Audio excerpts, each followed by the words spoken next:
하이퍼 클로바. 자, 8월 12일 날 그저께 이제 나왔던 건데, 자, 구글 오픈 AI를 밀어낼까라고 해서 네이버 초거대 AI 24일 벨 벗는다, 아니다, 이런 이야기가 있습니다. 혹시 이 소식 들으셨나요, 제로님?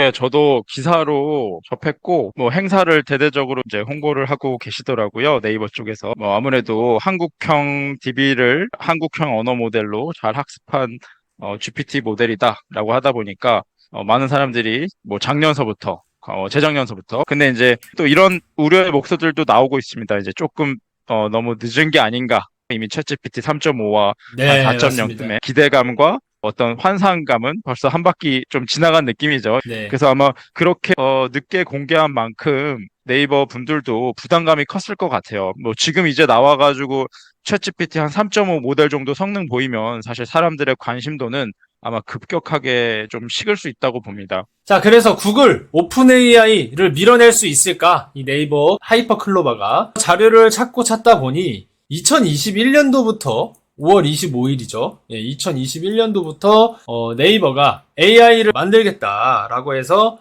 이렇게 이미 확인을 하고 있었더라고요. 이거 좀 대단하다고 저는 느꼈거든요. 네. 네네. 굉장히 그래가지고 이제 일찍부터 움직였네요. 네, 굉장히 일찍부터 움직인 것 같습니다. 2021년도에 이미 GPT-3보다 6,500배 많은 한국어 데이터를 학습시키고 라고 하면서 이제 시작이 됩니다, 이야기가. 이때 이미 3까지도 인지를 하고 있었고, 이 GPT가 엔지니어 이 분들에서는 굉장히 화두에 오른 이미 핫 이슈였던 모델이었구나라는 생각이 좀 들었습니다. 여기에서 또 좀 의문이었던 거는 뭐였냐면요.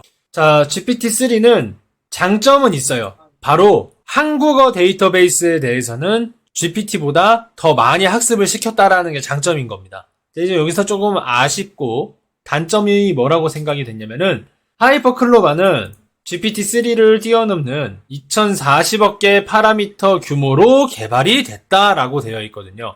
자, 이 말은 뭐냐면은 GPT-3를 넘긴 했는데 2040억 개라는 거거든요.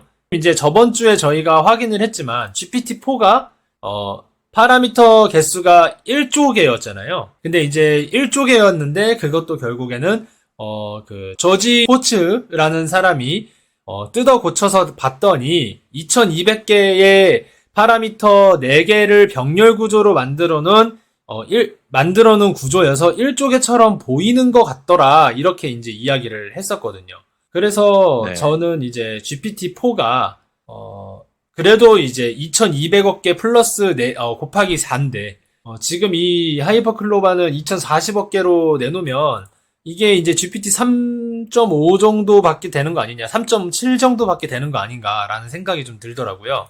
네, 네, 맞습니다. 네네. 그래서 이런 부분에 대해서는 또 어떻게 생각을 하시는지 한번 들어보고 싶습니다. 네, 오래 전부터 네이버가 하이퍼클로바를 내놓겠다, 뭐 네이버 GPT를 내놓겠다, 이런 기사들이 뭐 개발자 사이들 또는 네이버 랩스 이런 걸 통해서 간간히 나왔었는데, 어, 아마 내놓을 수 있을 시점이 있었지만 내놓지 못했던 거는 아마 성능이 GPT보다 좀 좋지 않아서 내놓지 못했던 게 아닐까라는 생각이 들더라고. 이건 어디까지나 추측성 내용입니다. 네. 그리고 살짝 시점을 좀 놓친 것 같은데, 근데 그만큼 아마 여기서도 굉장히 그동안의 어떤 실력이나 어떤 기술적인 것들을 갈지 않았을까, 이런 기대도 음, 좀 해보게 됩니다.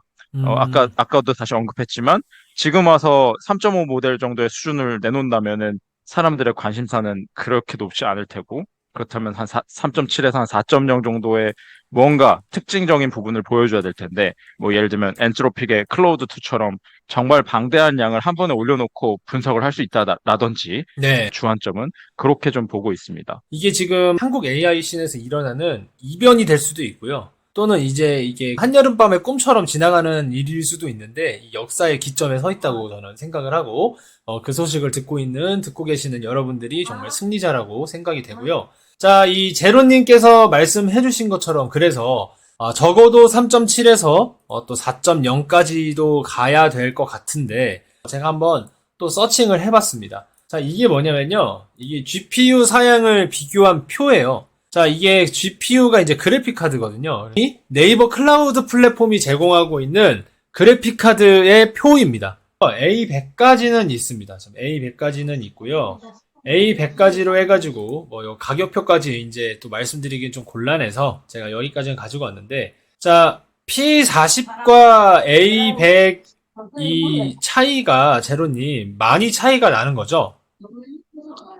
네, 그렇죠. 이 GPU 코어 수라든지 지금 좀 봐야 될 거는 여기 텐서 코어 수 이런 것들이 굉장히 중요한데 어떤 인공지능 쪽 네, 관련된 네, 학습을 한다든지 추론을 한다든지 할 때 이게 제일 중요한 요소가 될 것 같은데 네, 여기서도 일단은 극명한 차이가 나고 이 네, 차이는 결국엔 예를 들어 챗GPT에다가 어떤 질문을 던졌고 그때 한 번에 처리할 수 있는 토큰의 수라든지 그 토큰을 넣었을 때 응답하는 속도 이거에 이제 처리량을 좌지우지하게 됩니다. 지금 이제 GPT 같은 경우에는 H백 가지고도 지금 이제 계속 훈련을 시키고 있잖아요. 맞습니다. 네, 그런데 이 H백 같은 경우에는 또 A100 여기 있는 이 A100보다 더 많은 성능 차이가 나는 또 장비란 말이죠. 그래서 H백 25,000개 정도를 가지고 있다고 하는데 과연 A100까지 가지고 있는 이 네이버 클라우드 시스템을 가지고 딥러닝을 같이 돌릴 것으로 예상이 되는데 이게 가능할까? 과연 이 GPT-4를 뛰어넘을 수 있을까라는 음. 생각이 좀 들기도 했었습니다. 네. 네. 저도 이제 그 기사 내용을 보고서 이제 몇 가지 이제 생각에 어떤 추측을 좀 해봤을 때, 요즘 그 H100 GPU를 구하기가 어렵다. 네. 흔히 어떤 좀 어그로성 기사긴 했는데, 마약보다도 구하기가 힘들다. 이런 글이 막 나오더라고요. 네. 그리고 이제 일론 머스크가 X.AI라는 회사를 이제 창업을 했을 때, H100 모델을 대량 주문을 해놓은 상태다.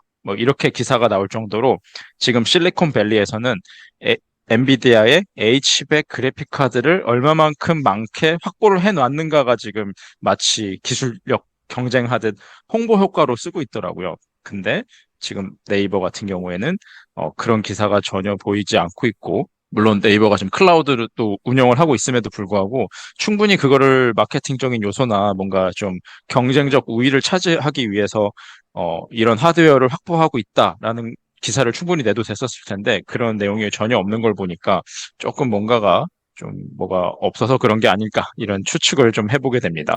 네. 참고로 그 H백 같은 경우에는 가격대가 지금 현재 한 6천만 원대라고 합니다.